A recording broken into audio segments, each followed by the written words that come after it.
Maganda at mapagpalang araw po sa inyong lahat. Narito na naman ang inyong lingkod, si Anson Santa Maria, isang divine healer at card reader.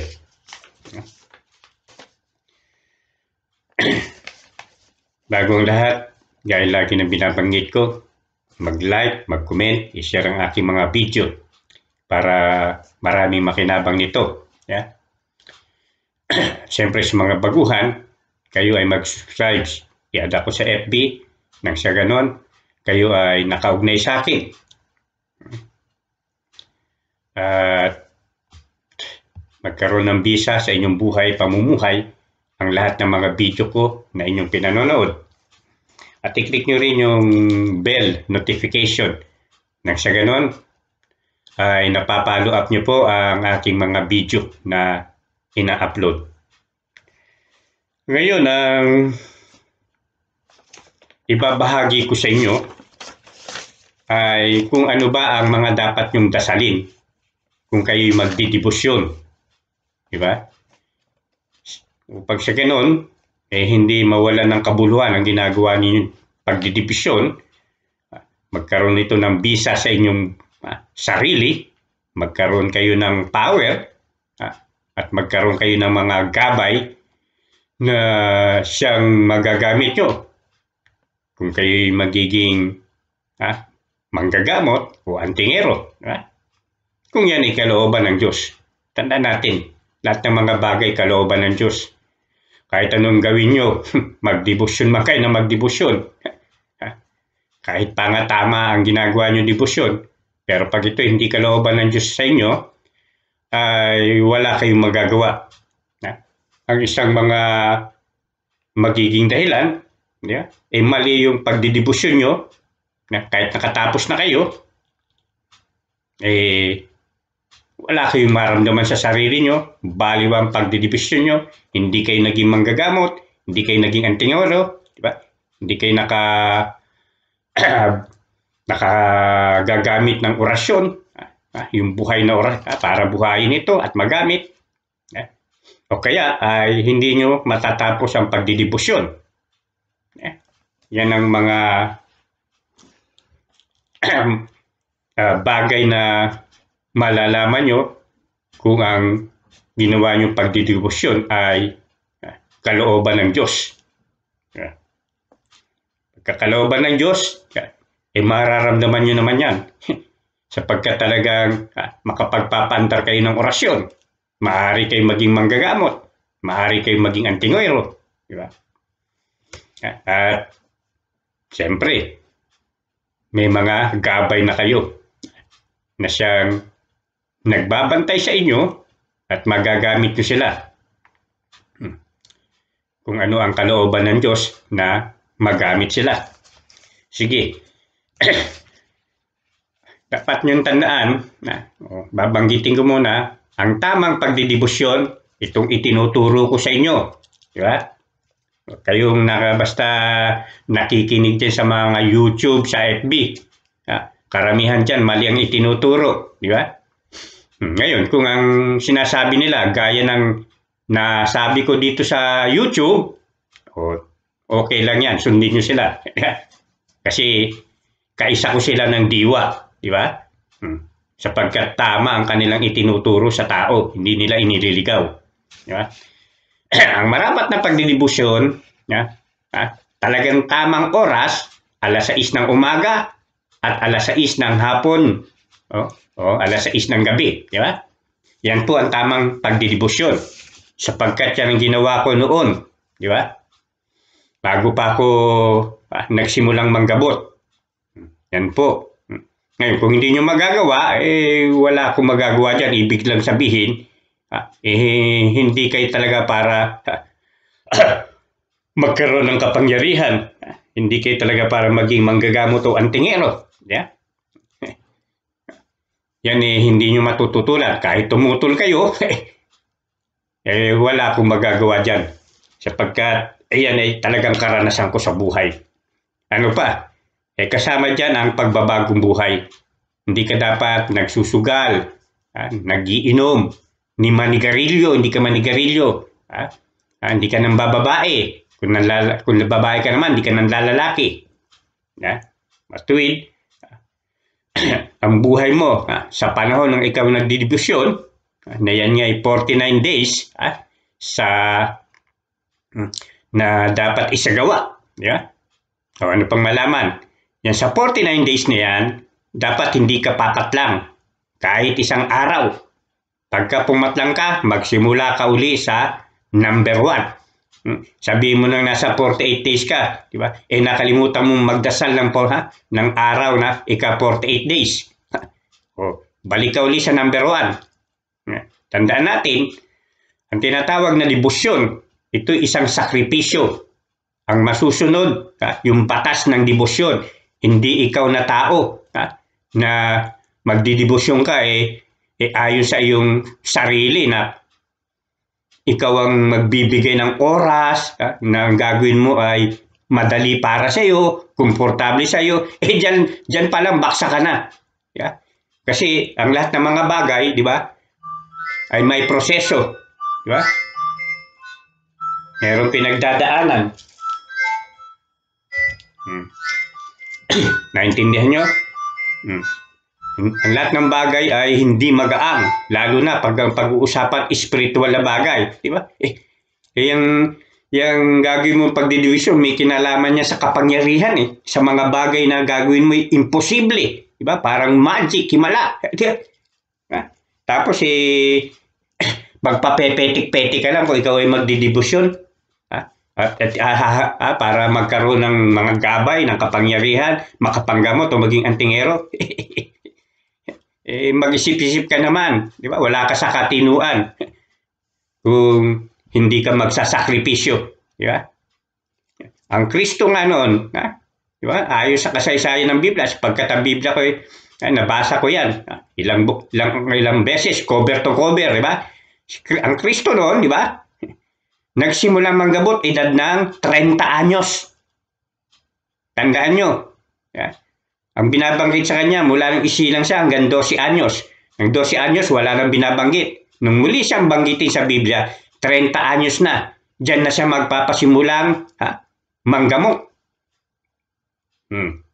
Pero bago siya nang manggamot, nung mula 12 anyos na, nung nawala siya hanggang 29 years old, nasa panahon siya, nasa proseso siya, na tinitrain niya ang sarili niya. Di ba? Ginagawa niya yung mga bagay na dapat niyang gawin na may kinalaman sa spiritual upang sa ganoon, pag nagsimula siya ng kanyang misyon, na ang isa dyan, hindi lang panggagamot, kundi para ituro kung sino ang tunay na Diyos, para ituro, di ba? Yung mga salita ng Diyos na ipinagkaloob sa kanya upang ituro sa tao at madala ang tao sa kaligtasan.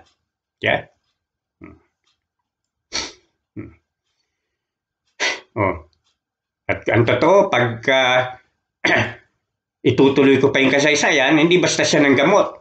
Di ba? Siya ay bautismo muna sa ilog ng Jordan kay Juan Bautista na kanyang pinsan. Doon tinanggap niya ang Holy Spirit na nasa anyong kalapati. Kaya nga dapat, di ba? Yung mga nagdidibusyon din, dapat, di ba? Tumatanggap din ng Holy Spirit. Dapat nababautismuhan din. Ako ba, nagawa ko ang bagay na yon? Oo. Sapagkat bago ko ng gamot, di ba? Nag-training din ako. Ang nag-training sa akin ay si Nanay Flory, na taga Tasmariñas, Cavite. Doon, nung ako ay dinala niya sa bundok ng Banahaw, doon, siya ang ginamit ng Diyos para ako ay bautismuhan. Inilubog niya ako sa tubig. At anong sinabi niya sa akin? Ito hindi pagyayabang. Ikinukwento ko ang mga bagay na naranasan kong mga imposible, mga milagro. Ano yon? Nakita niya sa akin. Yung liwanag na mula sa langit, bumaba mula sa akin tuktok. Sinabi niya sa akin yan, na nag-usap kaming dalawa. Hindi niya pinarinig doon sa ibang mga kasama. Nang sabi niya, alam mo ba, nung ikaw ay nitubog ko at nang tumayo ka, nakita ko ang maliwanag na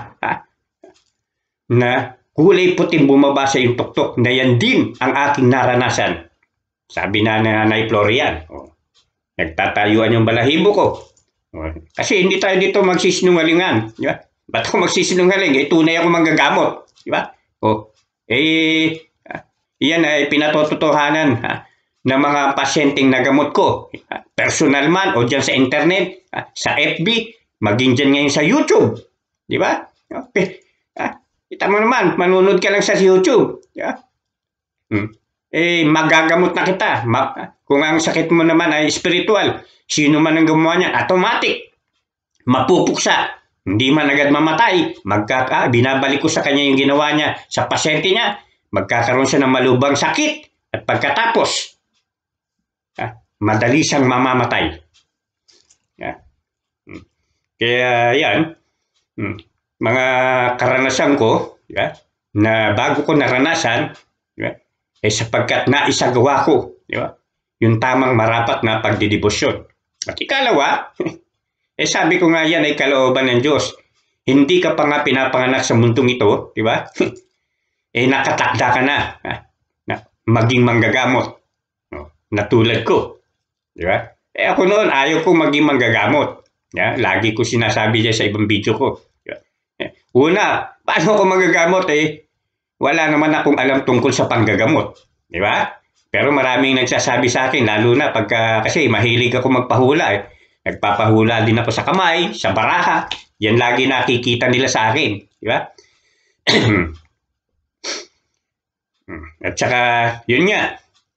Lahi kami ng manggagamot mula sa kanununuan namin. Di ba? Kaya hindi katakataka. Di ba?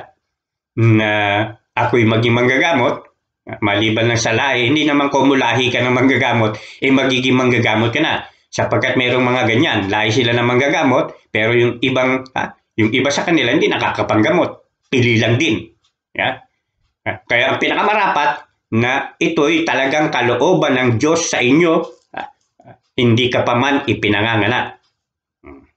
Naintindihan po natin. Pero ibibigay ko pa rin kung ano ang mga dapat yung dasalin kapag kayo ay magdidibosyon, di ba? Naituro ko naman na sa inyo, ang isa pa palang bawal kapag kayo nagsasagawa ng dibosyon ay yung sex, pakikipagtalik kahit kanino. Bawal yan. Isa yan sa batas, di ba? Ano pa? Kumain ng mga karne. Lahat ng karne. Kay baboy yan, kay baka, basta karne. Di ba? Ano pa? Yung mga tinuhog sa stick. Yung barbecue, banana Q, di ba? Kasi ang katumbas niyan parang pakikipag-sex, di ba? Kasi tinuhog, di ba? Tinuhog. Alam niyo na kung ano sinasagisang nito. Alam niyo na yung sinasagisang ng itinuhog, di ba? Kikarni man yan, kisaging man yan, di ba? Kasi banana Q. Basta't lahat ng bagay na tinuhog, hindi pwedeng kainin. Ano pa ba ang yung iba ay bawal maligo tuwing Martes lang naman at Biyernes. Diyan ka lang hindi maliligo, no? Hindi naman yung hindi yung mula sa simula hanggang 49 days hindi ka naligo. Naku, anak ng teting. Ano na amoy mo niyan, no?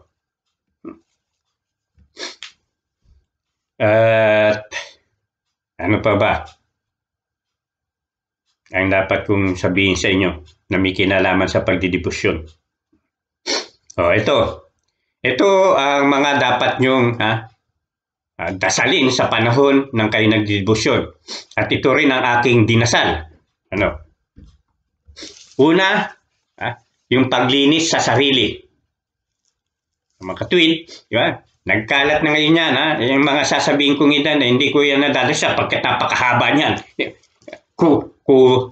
Kukulagi baka isang araw, hindi pa tayo tapos kung dadasalin ko yan. Hanapin nyo yung dasal tungkol sa paglinis sa sarili. Ngayon, naglipa na po yan. Nagkalat na yan sa internet. I-Google nyo, i-YouTube nyo, sa FB. Nagkalat na yan.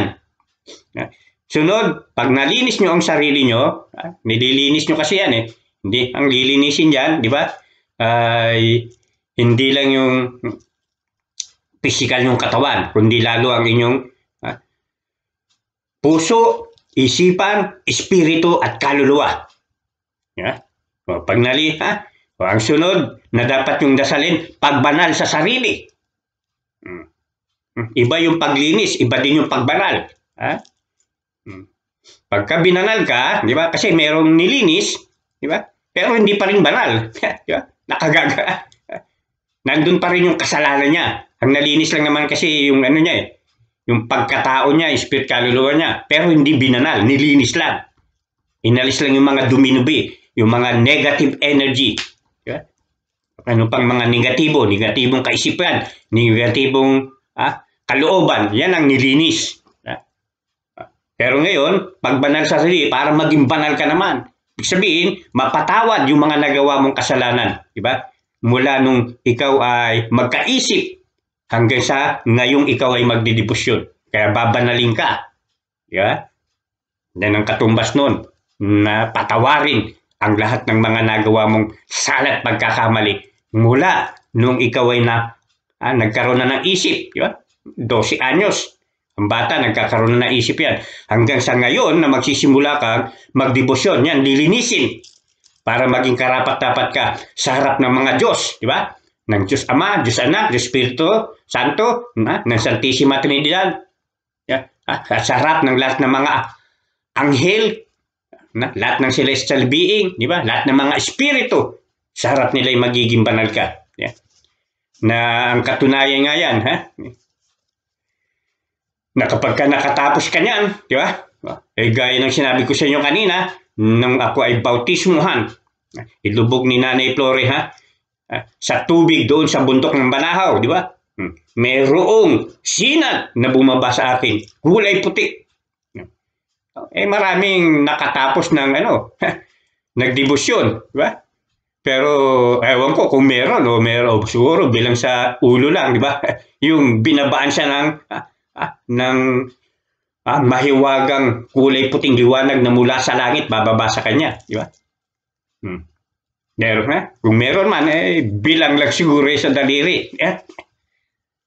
Isa na nga yung si Nanay Flore na naging kasangkapan ng Diyos para i-training ako, para ako ay mabautismuhan ng Diyos sa pamamagitan niya.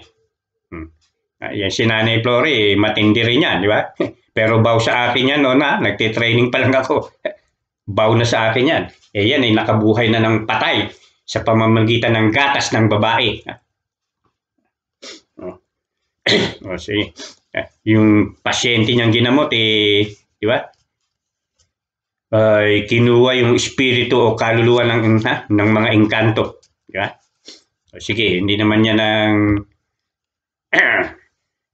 yan ay nasabi ko lang, sapagkat para ipakita sa inyo na yung ginamit na kasangkapan para i-train ako ay matindi rin na manggagamot. Yun sila nga ay napanood din sa TV noon.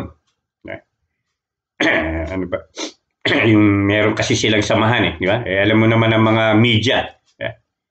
Dalawa lang yan upang kaya kami ni Bija alin para hiyain ka, o para pasikatin ka. Sige, nun tayo. Ang una, paglilinis sa sarili. Ikalawa, yung dasal na pagbanal sa sarili. Ikatlo, kung ano man yung dasal na natutunan mo. Kasi ako, meron akong dasal, pero hindi ko to pwedeng ibahagi. Sa sarili ko lang to. Di ba? O halimbawa, kung ang dasal nyo na wala tayong alam na dasal, ang maaari nyo na lang sabihin ay yung Ama namin, di ba? Baginoong Maria, luwalhati, di ba? Sumasampalataya ako. Yan ay dasalin nyo. Dadasalin nyo yan ng tig 6 na beses. 9 each. No. Kaya dyan pa lang, ha? Dyan pa lang, kaya nyo ba yan? Ha? Ang haba niyan, ha? Dadasalin nyo yan. 9 each sa pagdidibusyon nyo. Pero, yan ang tama na itinuturo ko sa inyo. Sabi ko nga sa inyo, ang bagay na spiritual, isa na dito, pagdidibusyon, ito ay sakripisyo. Ito ay hindi madali. Mag-uukol ka talaga ng panahon. Na dyan ay magkaisa ang kaisipan mo tsaka kalooban mo. Diba? Hindi nagtatalo yan. Walang anumang pag-aalinlangan na ginagawa mo mga bagay na yan. Yeah? Ngayon, pagka dinasal mo na yan, di ba? Ganito ang dadasal nyo. Ako po magdadasal ng siyam na Ama namin, siyam na Baginong Maria, siyam na luwalhati, siyam na sumasampalataya. Di ba? Ang dasal kong ito, inakaalay ko, di ba? Depensa sa sakit para walang magalit sa akin, tagaliwas sa kalaban, tagabulag, di makakilos at patangga sa kontra, di makaputok ang baril, palihi sa armas, pangkabal, depensa sa katawan. Yung mga dasal na yan, diyan nyo yan iaalay. Di ba? Pagkatapos, dasalin nyo na yung sinasabi kong siyam na Ama namin, siyam na Baginong Maria, siyam na luwalhati, siyam na sumasampalataya. Halimbawa, tapos na kayo magdasal. Yung pinag-alayan nyo ng dasal, yun naman ang ngayon dadasalin nyo. Kaya maghanap kayo. Yung dasal na depensa sa sakit sapagkat meron niyang dasal. Ito, esto mihi iskutum bla bla bla bla bla bla. Sunod, katapos niyan, para walang magalit sa akin, hela sa makar mo suluba bla bla bla bla. Tagaliwas sa kalaban, esit itak inatak bla bla bla bla. Tagabulag, exaudini, ami deos, protect, nuber, bla bla bla bla. Di makakilos at patangga sa kontra, egosum it muriatum, bla bla bla bla.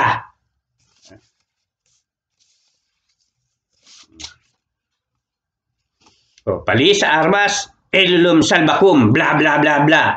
Pangkabal, agdag, ng tibag, bla bla bla bla. Depensa sa katawan, akno, bla bla bla bla. Ano pa? Ito pa. Pwede nyo ring hindi ko pala nasabi po ito. Mahaba pa pala. Pwede nyo sabihin na inaalay ko rin ito para sa walang kamatayan. Ano pa? Kapangyarihan sa pagpapaandar. Pagsarado, pagpapaandar ng kapangyarihan. Pagpapaandar ng kapangyarihan ng orasyon.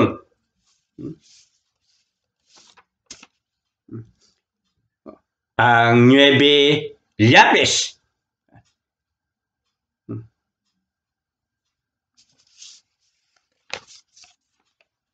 At ang huli, pagsarado sa ng mga banal na wika sa aking katawan na manatili sa akin ang kapangyarihan.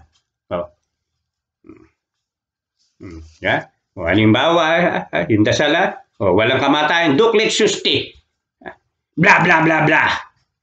Kapangyarihan sa pagpapaandar, baam, bla bla bla bla. Pagsarado, pagpapaandar ng kapangyarihan, krumikadam, bla bla bla bla. Pagpapaandar ng kapangyarihan ng orasyon, baam, bla bla bla bla. At ang huli, yung pagsarado ng banal na wika sa aking katawan na manatili sa akin ang kapangyarihan, aksum, bla bla bla bla. Yan ang mga dapat dasalin mo sa sarili mo sapagkat nandyan na lahat, di ba? Yan ay magsisilbing general protection mo.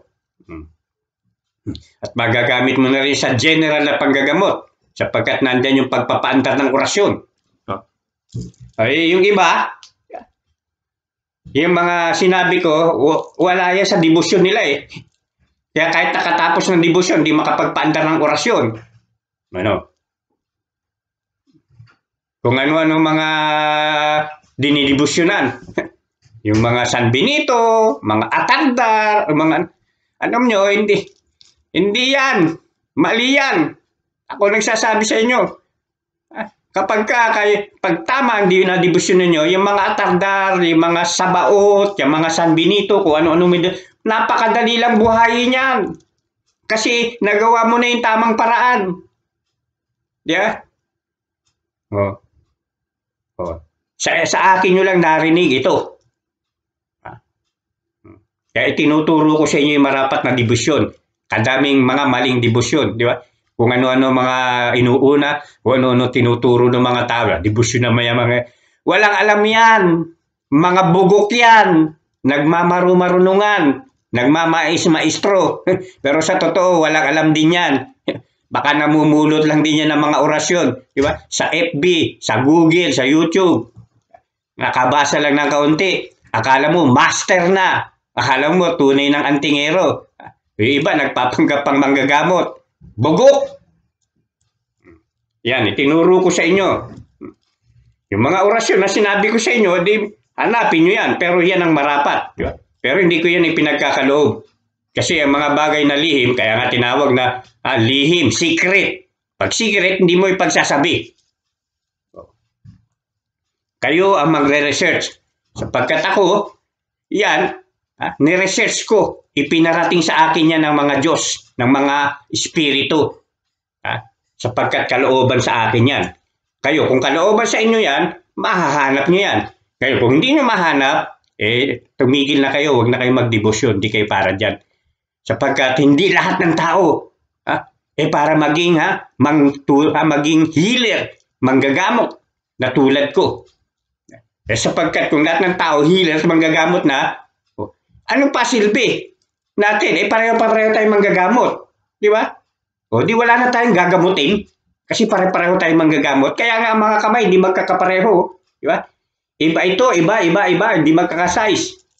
Iba-iba kasi ang gampanan ng mga tao. Di ba? Kaya kayo, bago kayo maghangad, kasi yan hindi hinahangad. Kusan dumarating sa iyo yan, kumpara kayo dyan. Ako, hindi ko hinangad yan. Sabi ko sa inyo ayaw ko maging manggagamot. Una, nalaman ko, sabi ng mga naririnig ko, nagkukwento, pag naging manggagamot ka, lahat ng ginamot mo, yung sakit nila kakapit sa iyo. Sinong bugo ang gusto na manggagamot ka sa ililipat ang sakit? Di ba? Wala. Pero, merong nagdidikta. Ang Espiritu ng Diyos. Di ba? Ang Espiritu Santo. Kaya noon, di ba? Talagang para ako yun, diniktahan ako. Kaya ako kumpleto. Kaya hindi pwedeng umano yung sakit-sakit, tinutunaw ko lang yan. Yeah? Lahat, kumpleto ako. Right? May sing-sing akong power, may powerful akong sing-sing, may powerful akong mga medal, pero hindi yung mga medal na binibenta sa Quiapo. Na yung mga kung ano-ano, di ba? Na mga, hindi yan. Kailanman, hindi ako bumili ng medal. At kung bibili man ako ng medal, bubuhayin ko yan, di ba? Lahat, kumpleto ako. May mga mutya ako. Isang mutyang powerful ko, di ba? Yung tawag yan, yung leklay. Ang mahal niyan. Ang mahal na pagkakabili ko dyan. Pero okay lang. Sapagkat yung powerful niyan, hindi matutungbasan ng pera. Yung kapangyarihan taglay ng mga leklay, yung mga espiritu nandyan. At dyan, di ba, sa video ko, kung nanonood nyo, di ba? Ang isa dyan sa ano ko, ito lang to. Yung Santo Ninyong Hubad. Di ba? Itong medalyon na ito nakakaiba. Yeah? Hindi, pero, ito yung quantum. Di ba? Mahal din tong quantum na ito. Diba? libo-libo rin to. Ito para nagpapanatiling malakas yung physical kong katawan. Kahit na nga nasa meron na tayong edad, pero napakalakas nitong katawan kong ito. Abutin ganitong suntok ko kung hindi basag ang mukha mo tagos ito. Hindi tayo nagyayabang. Ganyan kabigat sapagkat may mga dasal ako sa lahat ng bagay, pati dyan sa kamao. At meron akong mga tuway-tuway na siyang nagbibigay din ng lakas sa akin. Lahat kumpleto ako. Mga tato ako, di ba? Na inano ko sa FB, di ba? Ipinost ko yan. Nakabutubad ako. Tinakpan ko lang yung ari ko para ipakita ko sa inyo na lahat ng mga orasyon ko na powerful, nakatatak sa katawan ko. Mula ulo hanggang paa, likod. Lahat yan, meron yan. Tenga, dito sa noo ko. Sa dibdib, lahat. Sa mga braso, ayan. Doon sa puwit ko, sa mga hita, sa binti, maging sa paa. Dito, sa palad ko, may nakatato dyan. Hindi na nga lang makita, malabo. Kumpleto. Kasi pag nang manggagamot ka, kailangan mataas ang uri mo. Ang kakalabanin mo di ba? Di ba? Hindi karaniwan. Kung makaharap mo mga koronadong engkanto, maligno. Pag sinabing koronado, mga hari, reyna. Pag hari at reyna, makapangyarihan. Koronadong mambabarang, mangkukulam. Higit sa lahat, ang demonyo. Sagupahin mo yan. May mga 7 hari ng demonyo. Ang pinuno pa ng demonyo. Ang mga demonyo, legion. Bawat isang demonyo, may legion. May mga batalyon niya na mga kasama. Haharap ka dyan. Sa totoo lang, ang dami nang namatay na manggagamot. Siyempre, hindi naman nababalita dahil yung iba naman, hindi naman yan nagso-social media. Pero marami nang namatay. Kaya mag-isip-isip muna kayo bago kayo maging manggagamot. O kaya bago mag-antingero. Sapagkat yung iba, pag nag-antingero, lalot nga lapitin sa gulo. Nanganganib ka, pati buhay ng pamilya mo. O ba't ka mag-aantingero kung manganganib ka, pati buhay ng pamilya mo?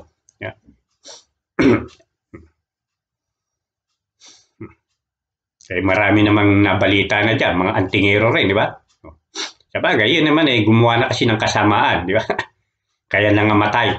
Baliwala yung mga tato-tato nila sa katawan, mga habak-habak nila, mga minabitalyo nila, di ba? Sige, naipagkaloob ko na sa inyo yung dapat kong ipagkaloob, Sundin nyo lang yan.